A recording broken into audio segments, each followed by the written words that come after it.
time, Vrindavan Dham, Mathura Vrindavan, Yamuna, Ganga, Jay everywhere.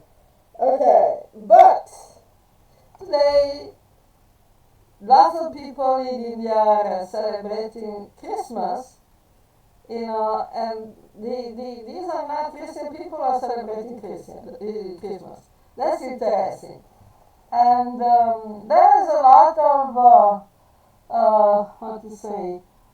misinformation or lack of information about Christmas.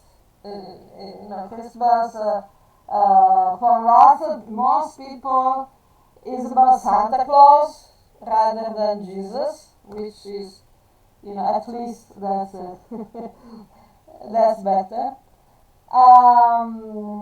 So, as usual, if I'm giving too much information, condensed and difficult to follow or understand, if you have any doubts, questions, whatever, you please stop me and I will clarify.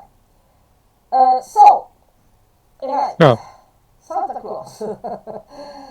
Santa Claus is, as we know today, is mostly a commercial advertisement creation of the 20th century.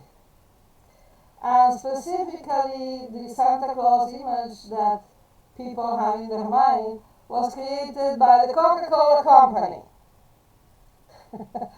Before that, Santa Claus was not very popular actually. So it's more than their Christianity. It is connected with the worship of consumerism and the gross domestic product, the famous GDP. Because, people in Santa Claus is coming and bringing the gifts, and carrying the gifts for all the children, and, so who actually gives the gifts? The parents were buying the gifts with their own money, and then they keep it secret and they pack it up and put it under the Christmas tree, which also has zero to do with Jesus Christ. Bless the trees. So basically, it's about buying stuff. So much that, for example, in Italy, people get an extra month's salary, which is called the 13th month, because in December they get double salary. Because they're expected to spend a lot of money, in gifts, in food, and in general, it's a very commercial enterprise. So, so it's very recent, because consumerism was not, did not exist before the 20th century. So Santa was not a thing in the 19th century, for example. What was going on in the 19th century and before was various versions of the old man who was bringing the gifts to the children, which was already there, and but it was not a very jolly figure.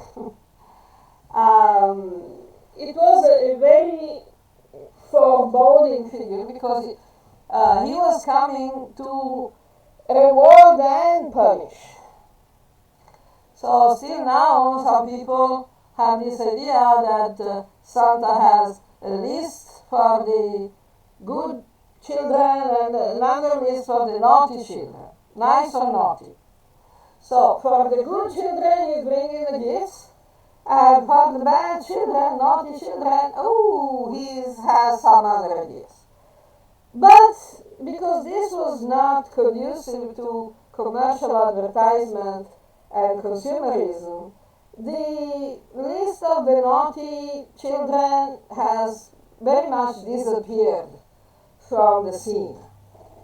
Now, the punishment for the children who had been deemed to have been naughty was specifically effected, performed by this bad character, this bad mythological figure that was known as Krampus. And Krampus is very much depicted like the Christian devil, with the horns and with the goat hoofs and red complexion and like that. So the Krampus was coming for the naughty children and was taking them away, kidnapping them, and making them disappear. So basically, that was an idea to make the children behave nice. Otherwise, the tradition of the gifts of presents goes back to very ancient times, to the main foundation that was the winter solstice. You know what is the winter solstice?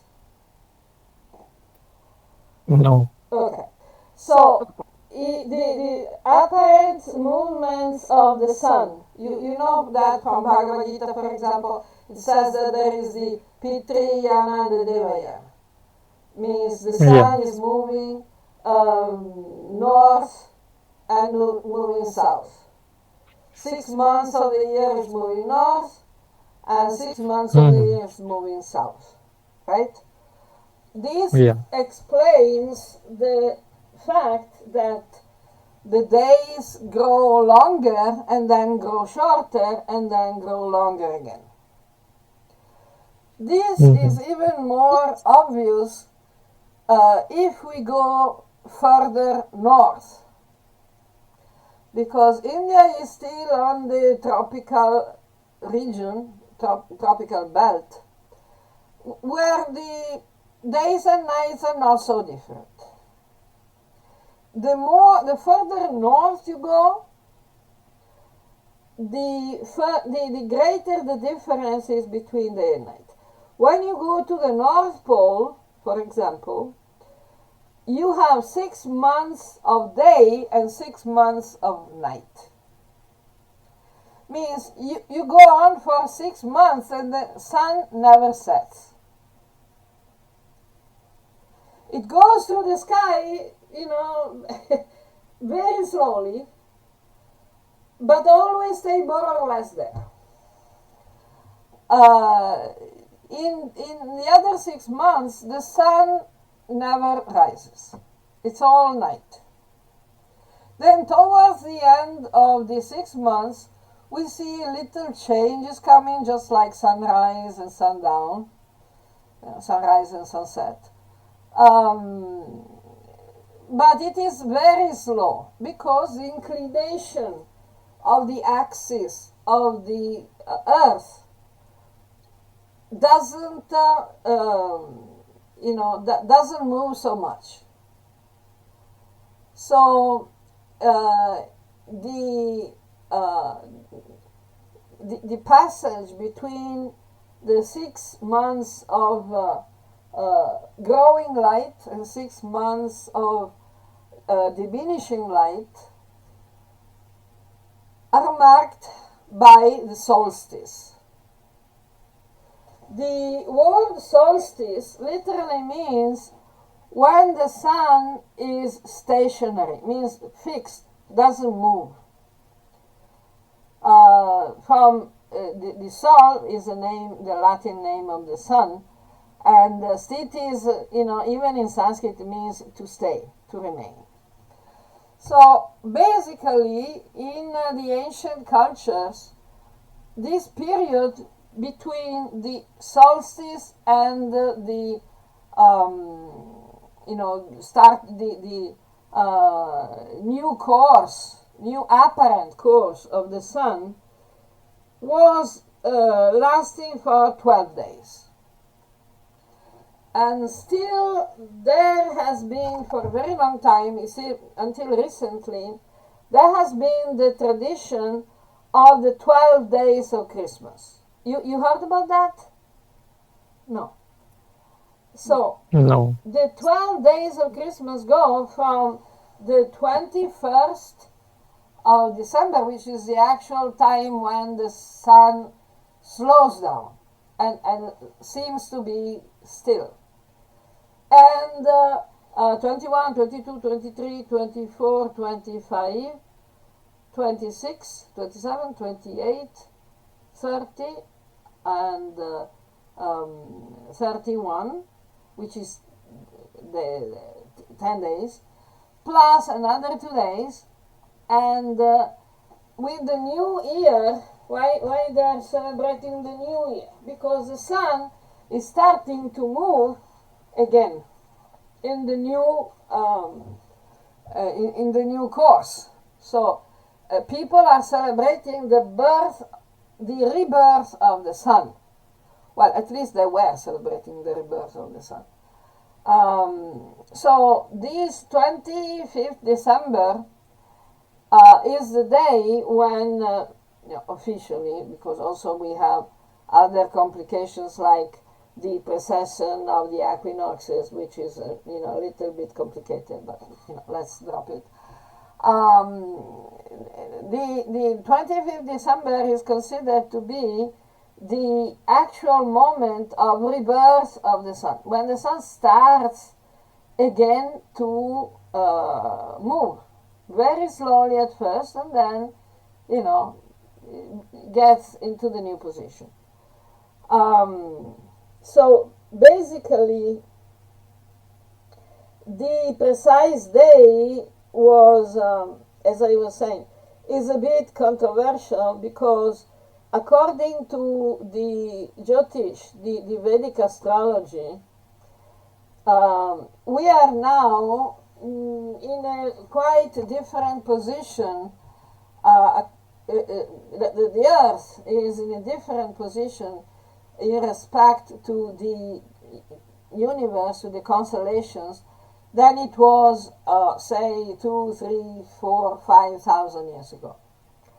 So now, if you ask any Vedic astrologer, will tell you that this difference is almost 30 degrees.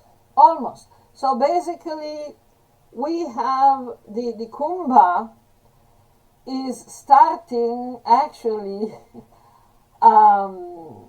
in the middle of January. That is the Makar Sankranti. You heard about the Makar Sankranti? Yes. What is a Makar Sankranti? It's a moment when the sun gets into the Capricorn. And after the Capricorn comes the Aquarius, the Kumbha. Makara is the Capricorn, and then the Kumbha. So if we go and see let me check, the astrological signs of the zodiac. Let me see, zodiac signs. So that means that, in fact, that's the astrological signs, Western astrology, it's symbols, okay. So basically, what happens in the middle of January, we enter into the Capricorn. Now, so we enter into the Aquarius in February. So the middle of February is the Kumbha Sankranti. Let me see. So just Capricorn, Aquarius. Yeah.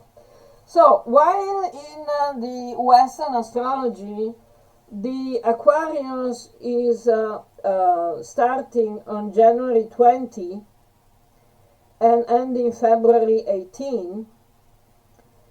In the Vedic system, in Vedic astrology, Aquarius is starting in February,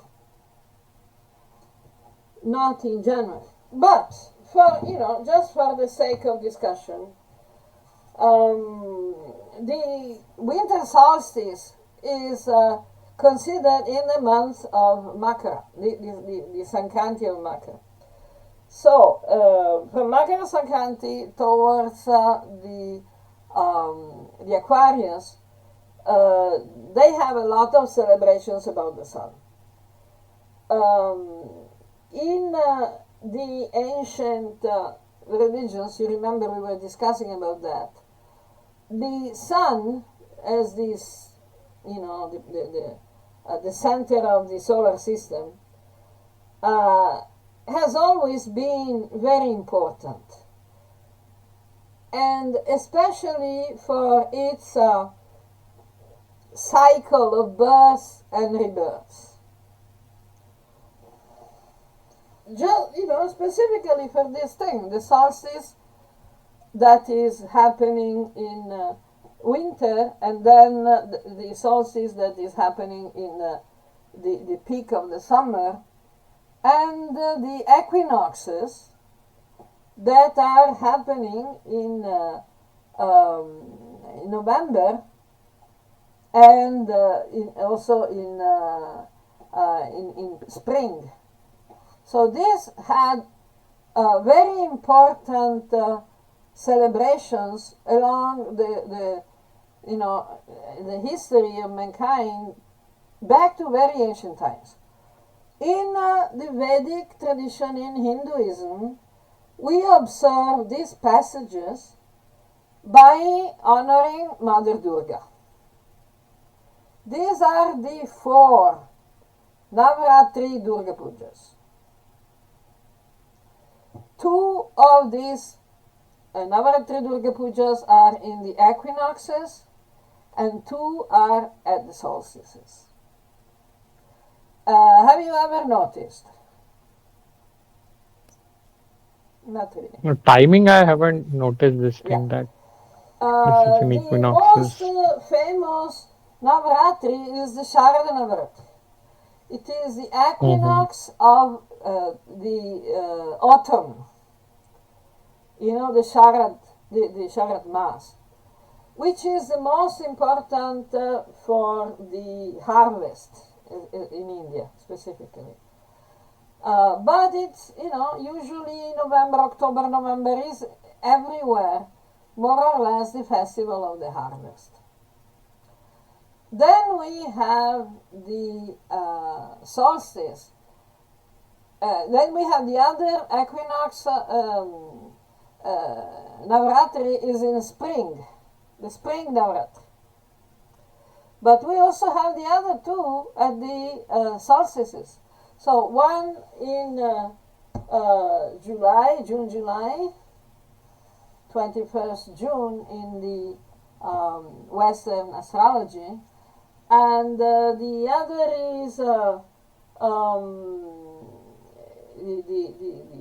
solstice, 21st December, which came to be known as Christmas. And the 21 to 25th December of the year 0 actually has nothing to do with the historical birth of the person we call Jesus, because from the calculations given by the the recognized Bible itself, they're very contradictory. So all the historical references give some periods that either 4 years before the year 0, 4 year BC, or 12 or 10 or 12 after, of the current era. So after the presumed birth of Jesus, which is like, okay. They said, not because we calculated whatever. No, they say. They give these historical references that are totally bogus. And it was not even December.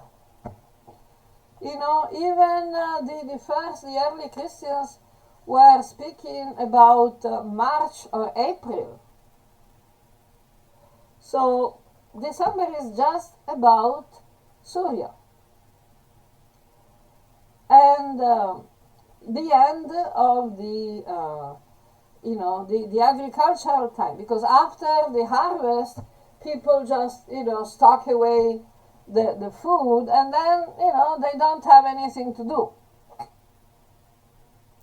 In fact, in ancient times, people worked much less than what the general people are supposed to work today. It is calculated that probably they had about 150 to 200 holiday days. So they were just doing nothing. They were just, enjoy themselves. And the idea of the Christmas was actually coming from the dies natalis solis invictus. That means the day of the birth of the unconquered sun. Because the sun seems to die and then it's taking birth again. So he is unconquered. Just like the grains, especially wheat. When you put the wheat grains, the wheat seeds in the earth, it looks like the wheat dies, the grains die. But then they are born again in the spring, after after the winter, the seeds sprouted. So this was considered to be a rebirth. So this is also connected with the other big holiday in Christianity, which is called Easter. So, in ancient Rome, the Emperor Aurelianus established 25 December as the Nativity Day. Natal means birth. Like you have, even in English, you have prenatal and postnatal care, right? You heard about these words? Yes. Yeah. So natal means birth, and in fact, in the in Italian and other Latin languages, it's not called Christmas; it's called Natale. In Spanish, it's called Navidad, which literally means nativity. So it's not the nativity of Christ. That is something that came later. It came later because of the specific strategy of the early Christians, that is called accommodatio. You might have heard the English equivalent, an English translation of accommodatio. Accommodatio is a Latin word, again, but in English it is called inculturation. Inculturation. You heard about that? No. Inculturation is like, you see, for example, in some areas, especially in South India, Kerala and something like that, they show Jesus as a yogi. Like ISKCON is presenting Jesus as an avatar of Vishnu. I have seen, the Mother Mary holding Ganesh, baby Ganesh. And then you have all this. They started. They wrote what is called the Christ Upanishad. Means the Upanishad of Jesus Christ. This is inculturation. That is to convince people that Christianity is perfectly compatible or even the same thing as Hinduism. So this was done even 2,000 years ago when Europe was certainly not Christian. Some people have the impression, the rapid impression, that Europe was always Christian. Just like India was always Hindu. No. Europe became Christian starting from, about 1,500 years ago. Not more. Because the Roman Emperor Theodosius decided that Christianity was the only allowed religion, so he killed everybody who didn't convert to Christianity. Following the ancient religions was considered a crime.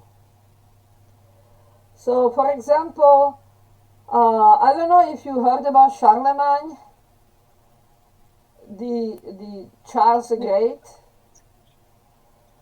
In the year 800 means 1,200 years ago, about.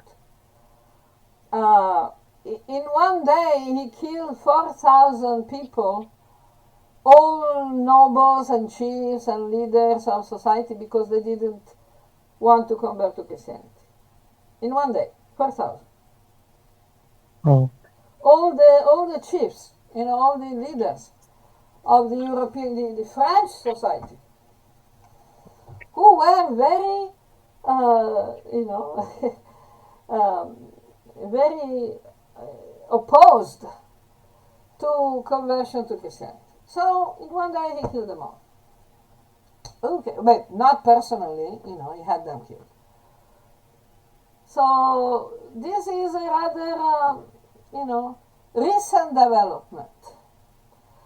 And this idea that Christianity is a root culture of Europe is total garbage. It's not true. Christianity was imposed on Europe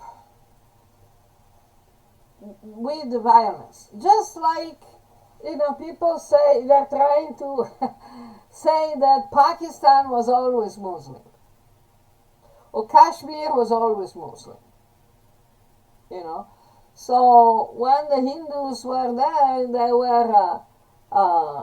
they were actually illegally occupying Pakistan or Kashmir. So they should be killed, kicked out or killed. Even they in Pakistan they got this place on a mountain that was famous for Adi Shankar's visit. So the Adi Shankar Hills. They changed the story to, and they call it the King Suleiman throne. Which Suleiman is also a very mythological figure that never existed historically. But, it's in the Bible it said that he lived, lots, a very long time ago, probably 3,000-4,000 years ago. Okay? But, of course, Suleiman never had to do anything with the Adi Shankar Hills. But, still, that's a bit confused. And So before Christianity was imposed, what was the celebration of the winter solstice? In ancient Rome, they had this festival exactly in the same period, solar solstice, that was called Saturnalia. The Saturnalia were also about 10-12 days, and Saturn was considered the first king of agriculture. So Saturn was honored with the Saturnalia festival, and people were having a lot of fun, and they were giving presents to each other, but not presents they went to buy on Amazon. Presents were food, about food, because they were celebrating the harvest. So they were making bread and cakes and, all this type of agricultural food products. And they were exchanging gifts with each other. And they were drinking a lot of wine as well. Because grape was also an agricultural product.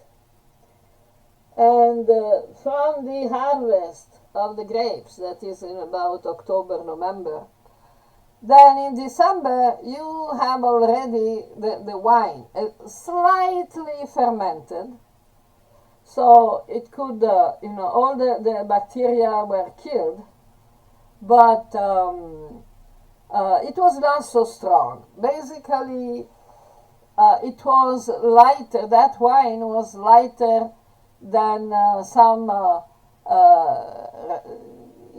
Ayurvedic tonics today.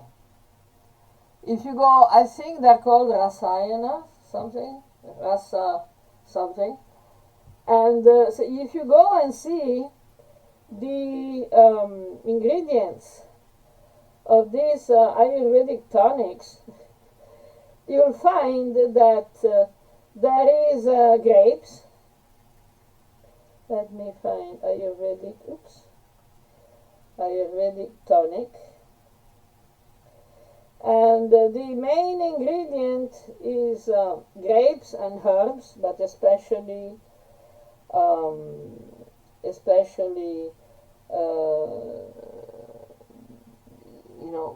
grapes. Some herbs, but not so much. Let me find what is the best tonic Ayurvedic remedy. There is a specific tonic that is called, I cannot find it now. Bringajeevani, pancreas tonic. They call it tonic now, so it's difficult to remember the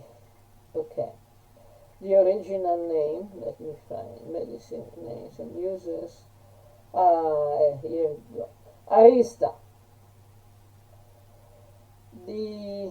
Names. So I got it. My internet is very slow, so it's okay. Let's see if it opens. But the arista is basically made with grapes and some herbs, but the alcohol grade is about 4 to 5%, which is a perfectly normal aged wine, which wine drinking people take normally.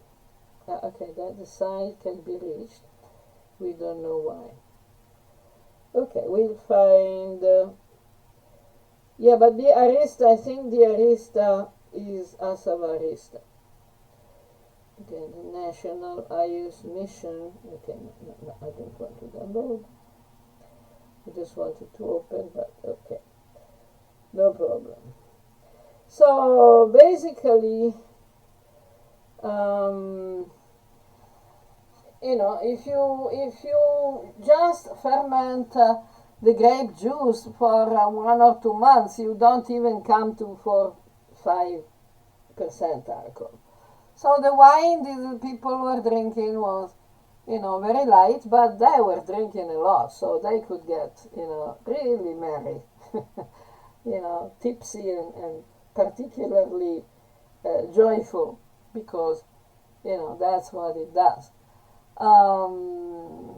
So basically, people were eating and drinking and exchanging gifts and enjoying life, celebrating the end of a good year, and watching for the sun to start growing stronger again. And the Santa Claus was not a thing, of course. But there was something more similar in more north in the Celtic and especially Norse tradition, in which the solar solstice is called Yule. Yule is still now quite famous among the new pagans, because it's one of the most important festivals of the year in which the sun is celebrated.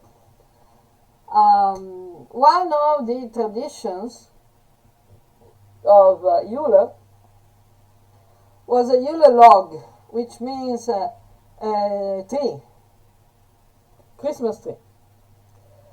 And they were taking one tree, proper tree, from the proper type and proper size and everything, and then they were dressing the tree up like a kalpavriksha, a desire tree.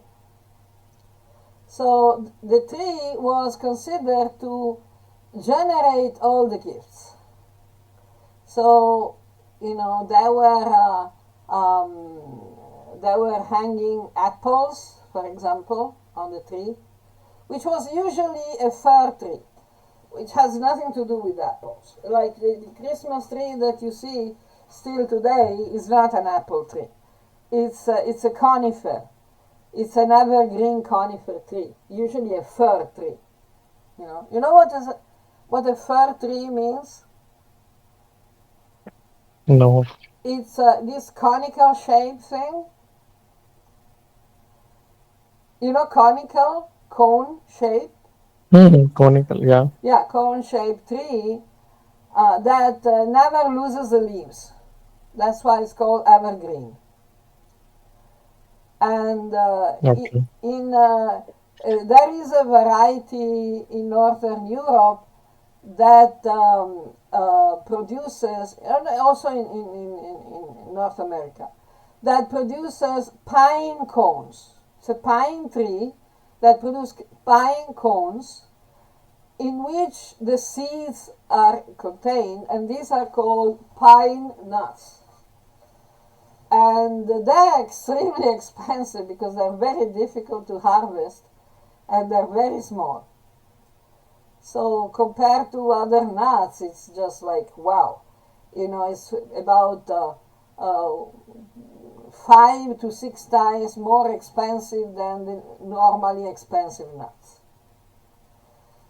So they could keep some of these pine cones.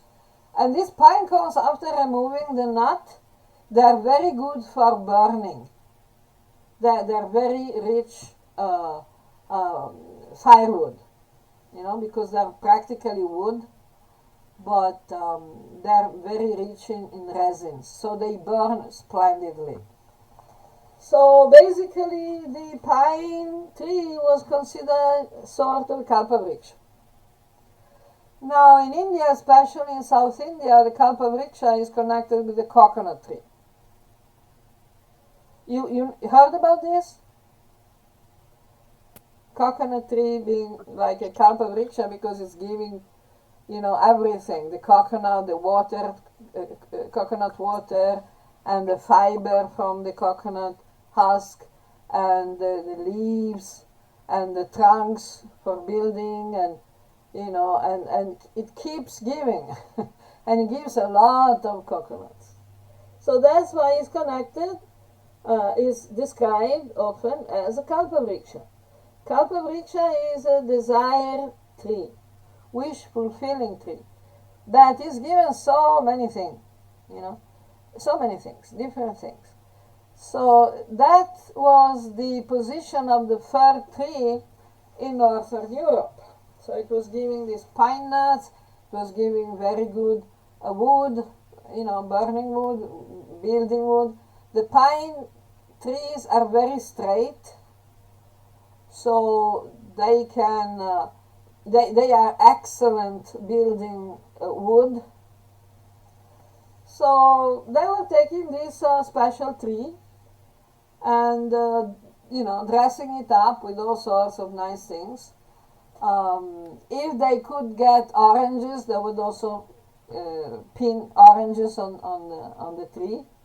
Apples they had, oranges, all sorts of fruits that they had. Even sweets. They were making these ball-shaped sweets, round-shaped sweets, and then they were hanging it on the tree. So basically, this was the Christmas tree. That is the original idea of the Christmas tree. So until now, everything is clear. You have any question? Yes. No. Too much information? Yes. Yeah, I know. But yeah, I think the main point I wanted to make today is to establish the fact that Christmas Day has very ancient roots in European culture, but without any connection with Jesus Christ.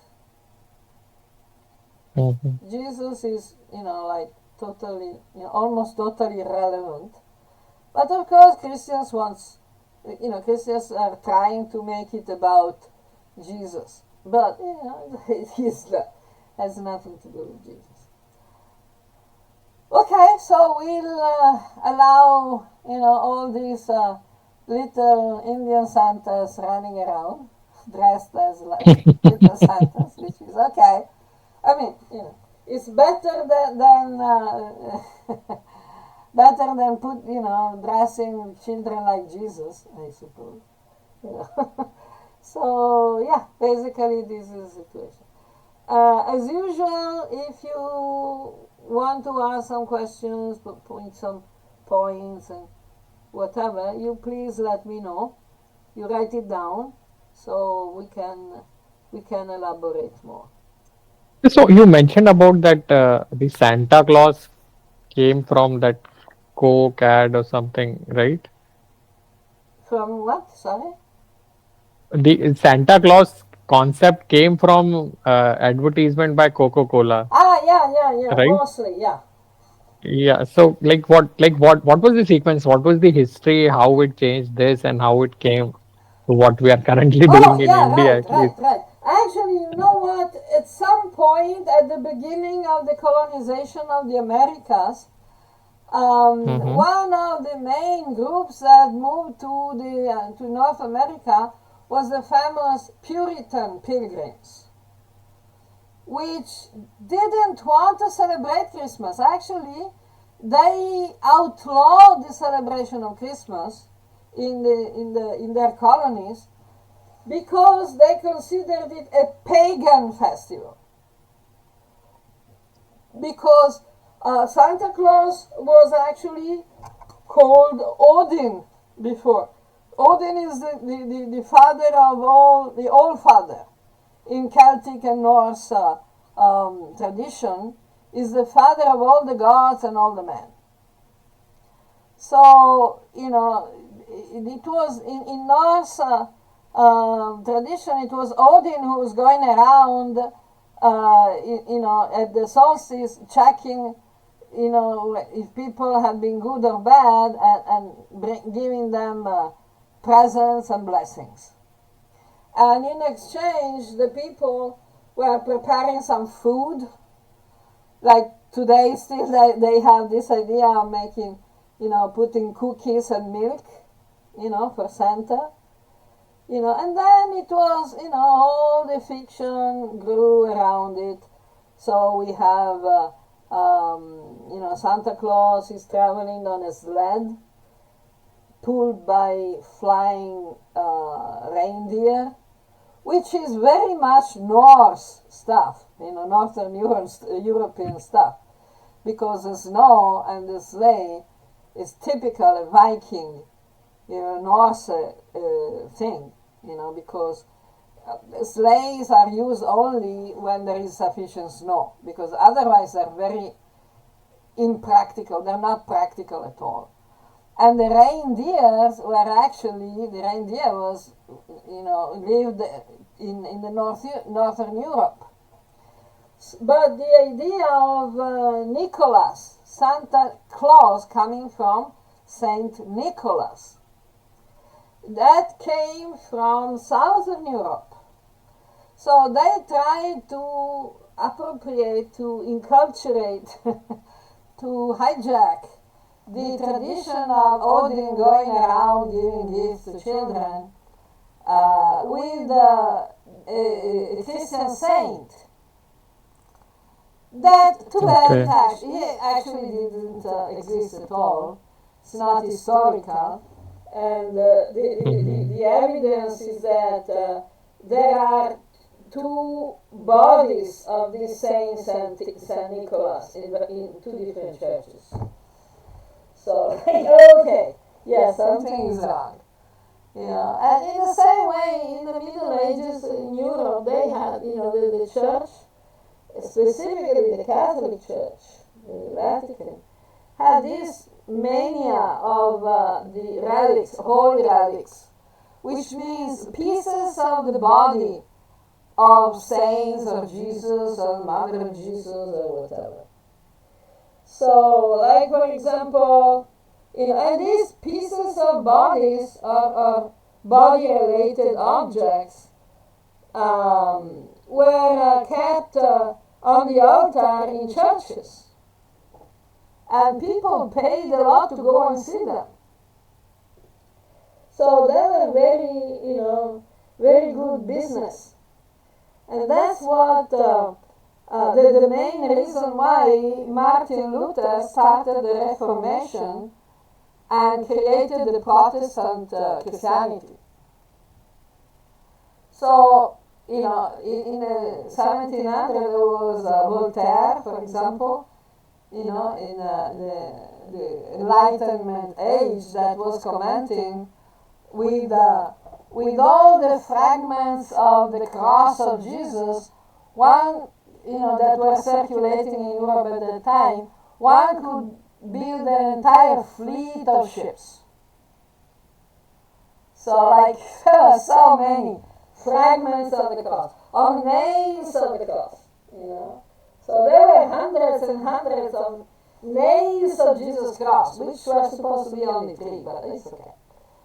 So that was a very brazen fabrication.